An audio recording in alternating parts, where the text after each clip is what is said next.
योग यात्रा में इस समय मैं हूं उत्तर प्रदेश के गौतम बुद्ध नगर जिले में। योग यात्रा का उद्देश्य है आपको अध्यात्म के मार्ग पर ले चलना, ताकि आप भी भारत की सनातन संस्कृति से गहराई से जुड़ सकें। त्रेता युग की स्मृतियां समेटे बिसरख गांव आज भी जिंदा है। यहाँ राजा रावण का जन्म हुआ था। दिल्ली के बिल्कुल करीब गौतम बुद्ध नगर जिले के वर्तमान ग्रेटर नोएडा वेस्ट में स्थित है बिसरख गांव। यहाँ राजा रावण का बचपना बीता और विवाह के पश्चात लंका के लिए प्रस्थान किया था। आज यहाँ कंक्रीट के जंगल उग आए हैं, लेकिन यह कभी सचमुच का जंगल हुआ करता था।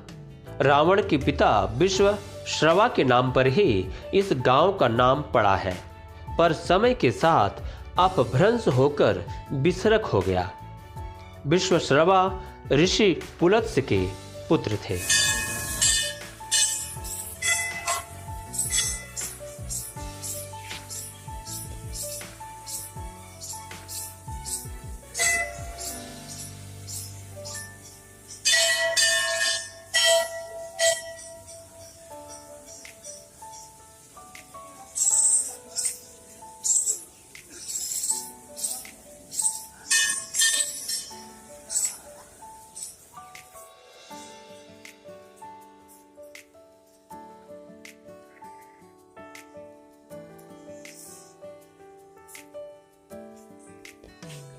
पौराणिक कथाओं की माने तो रावण के सौतेले भाई कुबेर की तपस्या से प्रसन्न होकर भगवान शिव ने कुबेर को सोने की लंका उपहार में दी थी। बाद में रावण ने उस पर कब्जा कर लिया, कुबेर को भागने को मजबूर कर दिया और हजारों साल तक लंका पर राज करता रहा। रावण ने कुबेर को हराया तो उसका पुष्पक विमान भी छीन लिया। उसी पुष्पक विमान से माता सीता का अपहरण किया था और रावण पर विजय के बाद राम उसी पुष्पक विमान से अयोध्या लौटे थे।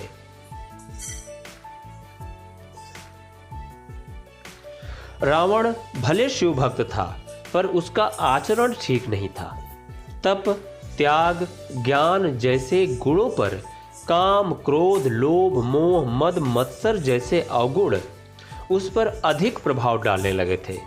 बताते हैं कि उसी से नाराज होकर समूल नष्ट होने का श्राप उसके पिता विश्वश्रवा ने ही उसे दिया था। कालांतर में वही हुआ।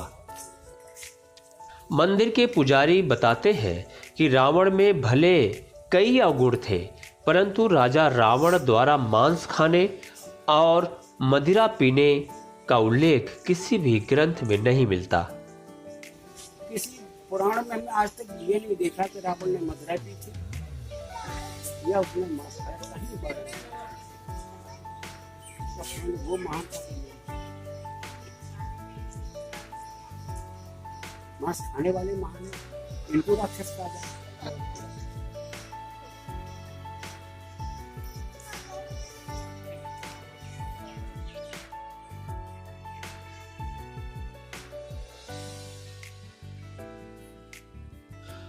बिसरख के लोग दशहरा अलग तरीके से मनाते हैं।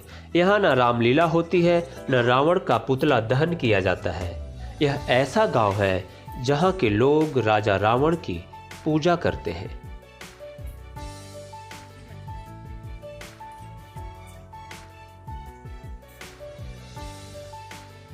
बिसरख गांव के लोग बताते हैं कि कुछ साल पहले दशहरे पर रावण का पुतला दहन किया गया था, परंतु उसके बाद गांव के पशुओं और लोगों की असामयिक मृत्यु होने लगी।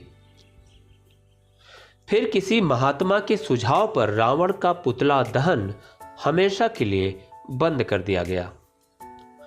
बिसरख गांव में एक प्राचीन शिव मंदिर है, जिसके बारे में कहा जाता है कि रावण यहाँ पूजा किया करता था। विजयदशमी के दिन विशेष रूप से इस मंदिर परिसर में हवन का आयोजन होता है और राजा रावण के अच्छे गुणों को याद किया जाता है। विगणानि सेवितम् सपेतजम्बो फलचारुभक्षणम् उमासुतं सोऽभ्यविनाशकायकम् नमामि विघ्नेश्वरपादपङ्कजम् नमो देव्यै महादेव्यै शिवायै सततं नमः नमः प्रकृते भद्रायै नियता प्रणतास्मता ॐ टिं टिं टिं कद टिं डिं डमरो पाणौ सदा यश्च वै हुं हुं हुं कद सर्वजालहृदयं हं हं च घण्टार्णवम् बं बं बं कद बं बं बनयनं कारुण्यपुण्यात्रम् बं बं बं कद बं बं बनयनं ध्यायेत् शिवं शङ्करम्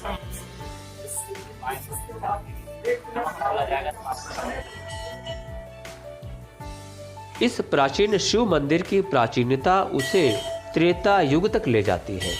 बिसरक गांव पुरातत्वविदों के लिए भी आकर्षण का केंद्र रहा है।